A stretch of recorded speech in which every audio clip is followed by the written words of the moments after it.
இயேசு உங்களை நேசிக்கிறார். இந்த நாள் வேதாகம தியானத்திற்கு உங்களை அன்புடன் அழைக்கிறேன். ஜெபத்தை கேட்கிறவரே, மாம்சமான யாவரும் உம்மிடத்தில் வருவார்கள். 65ஆம் சங்கீதம் 2ஆம் வசனம். மிஸ் ஒயிட் அமெரிக்கா நாட்டிலிருந்து நம் நாட்டிற்கு வந்த ஒரு மிஷனரி அம்மையார்.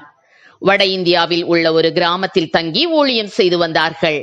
உண்மையான தேவனை பற்றியும் அவருடைய குமாரன் இயேசு கிறிஸ்துவை பற்றியும் போதித்து வந்தார்கள். ஜானிதா அந்த கிராமத்தில் உள்ள ஒரு இளம் விதவை, பரம ஏழை, விக்கிரகத்தின் மேல் பக்தி நிரம்பியவள். அவளுக்கு 2 குழந்தைகள்.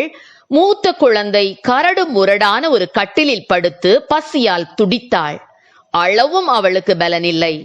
பிள்ளைகளின் அவதியை பார்த்த ஜானிதாவுக்கு ஒன்றுமே ஓடவில்லை. கலங்கினாள், தவித்தாள். பின் கிழக்கு திசைக்கு நேராக திரும்பி, ஓ கடவுளே, நானும் என் பிள்ளைகளும் புசிக்க ஏதாவது ஆகாரத்தை அனுப்பு, நாங்கள் பசியால் சாகிறோம், எங்கள் மீது இரக்கம் கொள் என்று சத்தமாக சொன்னாள். அவளுடைய வேண்டுதலுக்கு எந்தவிதமான பதிலும் கிடைக்கவில்லை. தெய்வ நம்பிக்கையும் அற்றவளானாள். சிறிது நேரம் கழித்து அவளுடைய மனதில் ஒரு காரியம் நினைவிற்கு வந்தது. அதுதான் ஒயிட் அம்மையாரின் போதனை. அந்த அம்மையார் சொன்ன அந்த அன்புள்ள ஆண்டவரை பற்றி அவளுக்கு ஏதும் தெரியாது. கேட்ட கொஞ்சமும் மறந்துவிட்டது.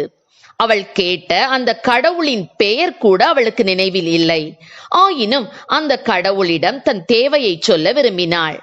அப்படியே தன் வாயை திறந்து, மிஷனரியின் தெய்வமே இறங்கும், அம்மையார் சொன்னது போல நீர் எங்களுக்காக கரிசனை கொள்ளும், எங்களுக்கு புசிக்க ஏதாவது அனுப்பும் என்று மன்றாடினாள். மிஷனரி அம்மையாரின் வீடு சற்று அருகாமையில் தான் இருந்தது.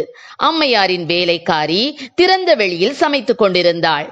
ஒயிட் அம்மையாரும் திறந்த வெளியில் காலை ஆகாரத்திற்காக அமர்ந்திருந்தார்கள். வேலைக்காரி ஒரு பெரிய பணியாரத்தை தயார் செய்து அம்மையாரின் முன் வைத்தாள். திடீரென ஒரு பெரிய காகம் வேகமாக பறந்து வந்து அந்த பணியாரத்தை திருடி கொண்டு போயிற்று. அம்மையாரால் ஏதும் செய்ய முடியவில்லை. அம்மையாரும் மேற்கொண்டு புசிக்க உள்ளே சென்று விட்டார்கள். ஜானிதா மிஷனரியின் தேவனை நோக்கி ஜெபித்த சில வினாடிகளில் ஒரு பெரிய காகம் தனக்கு நேரே பறந்து வர கண்டாள். அவளிடம் வந்ததும் அது தன் வாயில் இருந்த ஏதோ ஒன்றை அவள் அருகில் தொப்பென்று போட கண்டாள். காகமானது பின்னர் ஒரு வேலியில் அமர்ந்து சற்று நேரம் கா கா என கரைந்து பின் பறந்து போயிற்று. ஜானிதா கீழ் விழுந்ததை எடுத்து அது ஒரு பெரிய பணியாரம் என்று அறிந்தாள். ஜானிதாவுக்கு ஒரே ஆச்சரியம். மிஷனரியின் கடவுள் மெய்யாகவே உண்மையான ஆண்டவர், கரிசனையுள்ள தேவன் என்பதை அறிந்தாள், நம்பினாள். அவர் ஜெபத்திற்கு பதில் அளிக்கிறவர் என்பதையும் கண்டு கொண்டாள். சில நாட்கள் கழித்து ஜானிதா ஒயிட் அம்மையாரிடம் போக தீர்மானித்தாள்.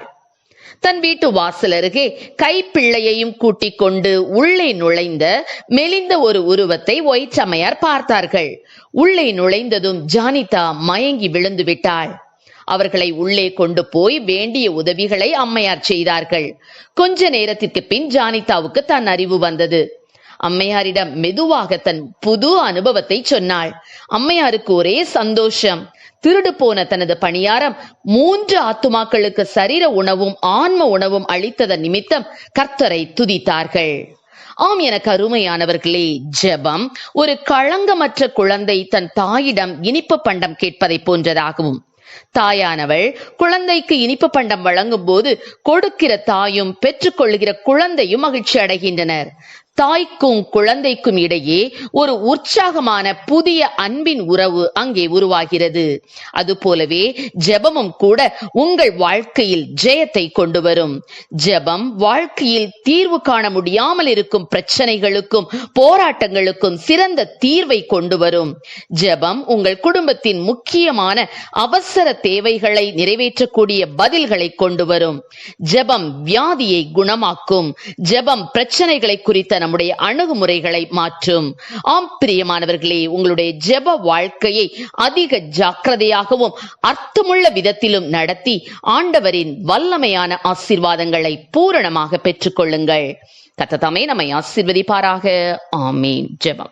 எங்களை அதிகமாய் நேசித்து வழி நடத்துகிறீர்கள் அன்பின் பரலோக பிதாவே, இந்த நாட்களில் கூட அப்பா மேலே கர்த்தாவே அப்பா அதிகமான விசுவாசத்தை கொடுத்து ஆண்டவரே ஸ்தோத்திர ராஜா, ஜெபத்திலே ஆண்டவரே ஜெயத்தை பெற்றுக்கொள்வோம் என்ற நம்பிக்கை நீர் ஒவ்வொருவருக்கும் கொடுப்பீராக ராஜா. ஊக்கமாய் ஜெபிக்க, போராடி ஜெபிக்க, கருத்தாய் ஜெபிக்க ஆண்டவரே ஜெப ஆவி ஒவ்வொரு பிள்ளைகளுக்கும் இந்த ஆண்டிலே நீர் கொடுத்து ஆண்டவரே உம்முடைய சமூகத்திலிருந்து நன்மையை கர்த்தாவே எப்படியாக பெற்றுக்கொள்ளக்கூடிய அந்த கிருபைகளை கொடுப்பீராக. ஆசீர்வதியும்.